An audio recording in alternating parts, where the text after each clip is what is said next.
लखनऊ में बहुत से लोगों को ये नहीं पता होगा कि घंटाघर का जो बेल, आवरली बेल, आज से 140 साल पहले जब रिंग होता था तो कई लोग उसे सुन के सिसक सिसक के रोने लगते थे और ये कहते थे कि इसके ऊपर एक श्राप भी है, इसकी मशीनरी के ऊपर, कि हर कुछ साल में इसका जो घड़ी वाला सिस्टम है वो ख़राब हो जाता था।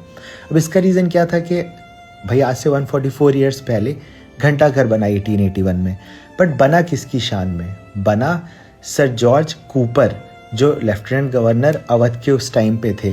तो नवाबों की जो शासन था या जो सरकार थी वो तो 1857 की फर्स्ट वॉर ऑफ इंडिपेंडेंस चली गई और उसके बाद ब्रिटिशर्स थे खाली।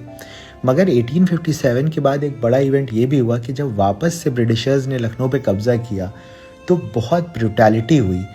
ये घंटाघर के करीब करीब का जो एरिया है वहाँ पे जवान लड़कों को उनके माँ बाप, उनकी बहनों के सामने घसीट घसीट के घरों से निकाला गया, जिनके ऊपर शक था रेबेलियन का। और आपको तो पता ही होगा, पुराने लखनऊ में एक इमली का पेड़ है, 300 से ज़्यादा लोगों को तो वहीं फांसी दे दी गई। उसका किस्सा किसी और दिन मरीन ड्राइव पर बताएंगे। तो इस तरह से बहुत ज़्यादा ब्रूटैलिटी हुई क्योंकि 1857 में बहुत ब्रिटिशर्स भी मारे गए थे, तो उसका बदला लिया उन लोगों ने। अब जब ये घंटाघर का बेल रिंग होता था तो जो करीब करीब के मोहल्ले थे और जिनके लोग मारे गए थे, जवान और ले जाए गए थे, उनको अपने बच्चों की, अपनी बहन को, अपने भाइयों की याद आ जाती थी उस बेल से, क्योंकि बेल सिंबॉलिक था सर जॉर्ज कूपर के, क्योंकि उन्हीं के शान में घंटाघर बना था।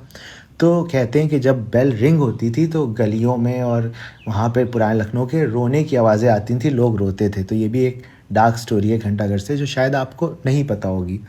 इसी तरह जब घंटाघर बना उसके कुछ साल के बाद ही उसका मैकेनिज़्म ख़राब होने लगा, तो लोगों ने इस तरह से बोलना शुरू कर दिया कि ये कर्ज है उन लोगों का जो मारे गए थे। बट इसका एक्चुअल रीज़न तो ये था कि ये बना था बिग बेन, जो लंदन के तर्ज के ऊपर घंटाघर, एंड वहाँ का जो मैकेनिज़्म था वो सब कुछ लंदन से आया था, वो यहाँ के वेदर के हिसाब से सूटेबल नहीं था, इसलिए घंटाघर का जो सिस्टम था वो ख़राब होता रहता था। क्योंकि ऐसे ही किस्सों के साथ हम आपसे मरीन ड्राइव पर मिलते रहेंगे एज अ स्टोरी टेलर।